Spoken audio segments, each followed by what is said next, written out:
The other night, of course, on Zoom, I was listening to some people in our congregation talk about how they ended up at St. Timothy's. And that is always moving.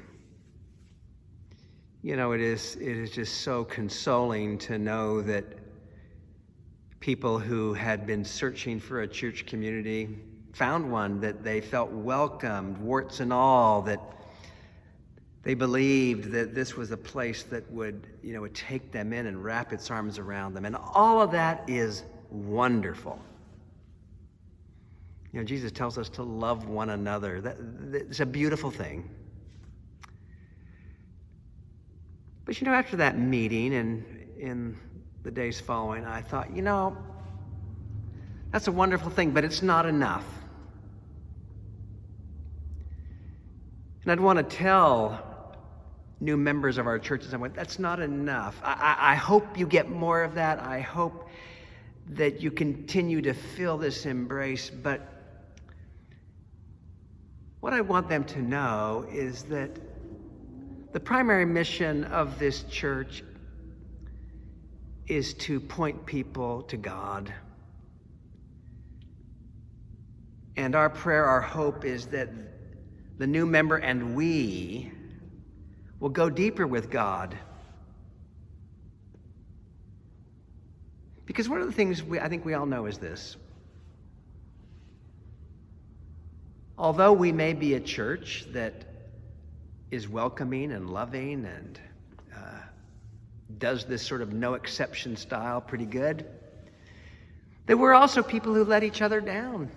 We're also people that aren't always so welcoming. We're also people who can neglect each other, and eventually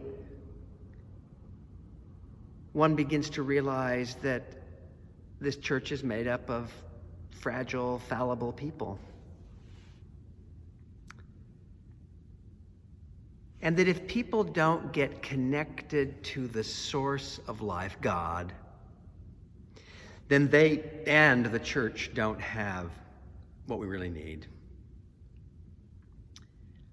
Paul puts it this way in 2 Corinthians. He says, it's not we ourselves we proclaim. It's Christ Jesus Lord. Our job as a church, our mission is not to go out in the world and say, wow, this is the most incredible church you'd ever want to come to. It's not like we're selling some amazing product, and if you'll just buy it, everything will be well. No, what we say to people is, come and join us in looking at the source of our life, God. That's where our life comes from. We're not the bread. Our job is to point people to the bread. And our job is to go to that bread daily, because it's what really will satisfy our life.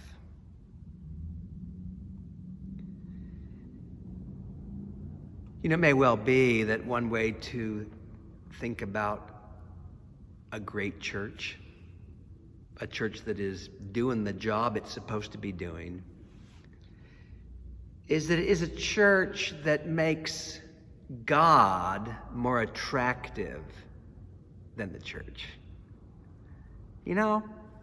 That when someone comes to be with us, what they discover is that, oh, wow, something about this community, something about its worship, something about its life has drawn me nearer to the source of it all. That is what this is about. As we go through this Lenten journey, let us rely on this God who is in our midst. And as we go throughout our lives in this world,